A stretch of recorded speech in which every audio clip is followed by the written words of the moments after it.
3-yard line. Ward Tuff takes it. He's cutting up to his left. He's over the 10. Nice block there by Lehman. Tuff still going. He's up to the 25. And now he's hit and hit hard about the 27-yard line. Bruiser Kennard made the tackle. We interrupt this broadcast and bring you this important bulletin from the United Press. Flash, Washington. The White House announces Japanese attack on Pearl Harbor. Dateline, Washington. United States Army transport carrying lumber was torpedoed 1,300 miles west of San Francisco. Details on this news and other news that has been coming in on the Far East situation will be given to you. We have witnessed this morning a distant view, a brief battle off Pearl Harbor, and a severe bombing of Pearl Harbor by enemy planes, undoubtedly Japanese. The city of Honolulu has also been attacked, and considerable damage done. This battle has been going on for nearly 3 hours. One of the bombs dropped within 50 feet of KGU Tower. It is no joke, it is a real war. 80 years ago today, the United States of America was suddenly and deliberately attacked by naval and air forces of the Empire of Japan. On the following day, President Franklin D. Roosevelt addressed Congress seeking a formal declaration of war against the Empire of Japan. His speech was met with thunderous applause, and the United States of America was plunged into the fires of the Second World War. No matter how long it may take us to overcome this premeditated invasion, the American people in their righteous might will win through to absolute victory.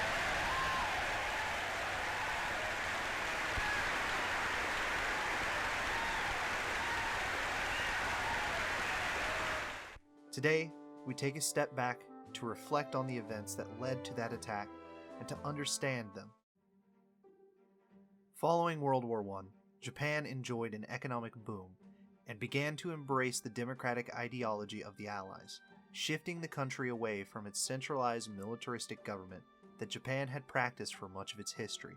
However, when the world was gripped by the Great Depression, many of Japan's economic partners ceased exports. Japan depended on imports from other nations for resources like coal and oil, and without trade from other nations, Japan's economy crashed. With millions of Japanese people facing starvation, a strong, military-backed, ultra-nationalist party arose and began blaming Western ideology as the root of this hardship. Military officials began to push for expansion into China, mainly the province of Manchuria, with the belief that the space for farming and abundance of iron and coal would alleviate their issues. In 1931, Japan staged an incident along a Manchurian railway and used it as pretense to invade. When the League of Nations ruled that Japan had no just cause to invade, Japan's delegation simply left the assembly and withdrew from the League of Nations. Japan continued to expand into China, igniting the Second Sino-Japanese War, and allied with Germany and Italy. This aggressive policy of expansion, along with their new allies and the current atrocities that were being committed in China, caused relations with the US to sour. And in 1941, the US began implementing measures to restrain Japanese economy. They embargoed scrap metal and denied Japanese shipping the use of the Panama Canal. In 1941, the US froze all Japanese assets and placed an oil embargo on Japan.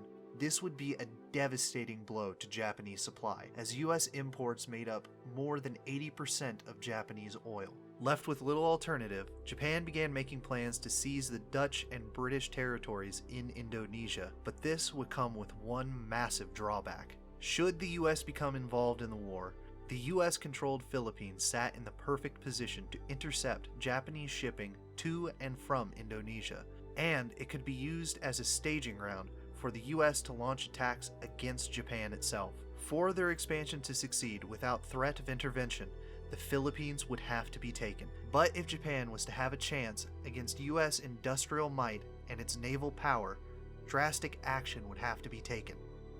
So, on December 7th, 1941, Japanese planes launched from 6 fleet carriers descended on Pearl Harbor at 7:53 a.m. The Kate torpedo planes concentrated their runs on the 2 southernmost ships in Battleship Row, the USS West Virginia and the USS Oklahoma, the 2 taking a combined 12 torpedo strikes, with a few skillful pilots managing to score difficult hits on the USS Nevada and California. This assault was followed by 49 high-level bombers carrying armor-piercing shells that had been converted into bombs. Their mission was to destroy the battleships the torpedoes could not. The battleships West Virginia, Tennessee, and Maryland were each hit twice, but these all paled in comparison to the hits suffered by USS Arizona. One bomb struck near its number 2 gun turret and detonated inside a magazine locker, causing the ship to erupt in a massive fireball and break in 2. When the second wave arrived, the scene had become a chaotic mess of fog, smoke, fire, and anti-aircraft defenses. The second wave all but ignored their orders to attack the more important cruisers and destroyers and continued their fixation on the much larger battleships, striking the California and Pennsylvania. The only hits on top priority targets for these bombers were against the cruisers Riley and Honolulu.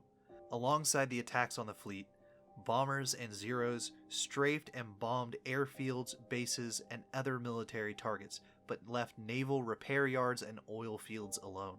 A third wave was planned, but with surprise lost and Japanese carrier fuel supply coming into question, Vice Admiral Chuchi Nagumo made the decision to withdraw. Both the first and second waves of the attack had been riddled with errors, from poor visibility to high failure rates with converted bombs, but by far the largest error committed by both waves was the extremely poor target selection. And the most important targets, the 3 Pacific Fleet carriers, were not even present during the attack.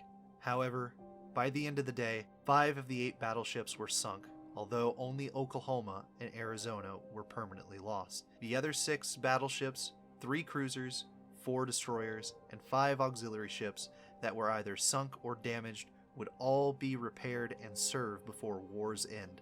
The Japanese had destroyed 167 aircraft and damaged another 159, and over 2,400 Americans had been killed, with another 1,178 having been wounded. And all this came at the cost of just 29 Japanese aircraft, with another 111 significantly damaged. Although it was viewed by the Japanese as successful, Admiral Yamamoto and his staff expressed extreme anxiety both before and after the attack. Japan's goal was to cripple US naval strength in the Pacific, buying time to seize territory and prepare for a bloody defensive war with the Americans. Japan knew that it would not be able to stand against the US industrial capacity for long, but if they could make the cost of fighting them too great, the American people might lose the will to fight and sue for peace. But this was not the case. Outraged by the sudden attack, the American people were spurred into action. People began to enlist in the U.S. Armed Forces in lines that stretched around entire city blocks. The titans of American industry shifted into wartime production to outfit the nation's new resolve, and the crews of the American carriers that the Japanese had failed to destroy were eager to strike back at the Japanese.